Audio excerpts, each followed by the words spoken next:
اعوذ بالله من الشیطان الرجیم بسم الله الرحمن الرحیم وبه نستعین وهو خیر الناصر و معین. یو شاید پښتو کې مو وروار نه وته یو وروار دغه ویل شي چې د کوم سړی جلکې ورکی کوموډ کی ته هغه وړ کې مجبور کی چې تب موته د واده خرچه چې کومه مخوم یا خلکو ته مو مړی ورکو ټیکاله ورکو دا به تو باندې ذمه شوه تو نه واجب شو دا به ته متکوي. دا وروار دوه حالاتو نه خلی نه دی. یو خو دا دی چې دا سړی مجبور کړی دی په زړه یې نه دی دا شی نو بیا جایز نه دی چې ورته چې خامخا به ته ماته دغه ایمو یې واده خرچه ته کوي دا شرعا حرامه دی.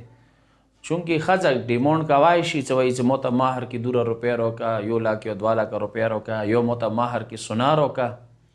اما د ښځې پلور دا ډیمانډونه نشي کولی چې خامخا به ته ماته دا راکوي کنې زه بیا لور نه در کوم یا څه نه کوم دا ګناه دی حرام دی دا کار. البته که چیرې دا زونګی خپل سخر ته زړه نه پیسې ورکوي ویلي مثلا سخر غریب دی او مشکلاتو سره روبرو دی هغه ورته چې کومه ته شپې مړی چې ولمنو ته ورکوي یې وریژو پیسې یا یې برې پیسې یا یې غوړیو پیسې دا زه خپله زړه نه در کوم. که زړه نه ورکوي دا ډېره ښه خبره دی بهتره خبره دی چې هغه سخر سره دغه زونګی ښه کوي مدد سره کوي.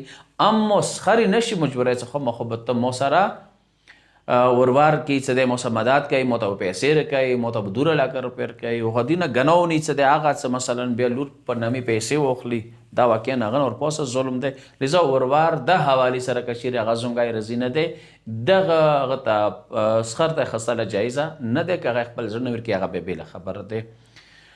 واخر دعوانا الحمد لله رب العالمين.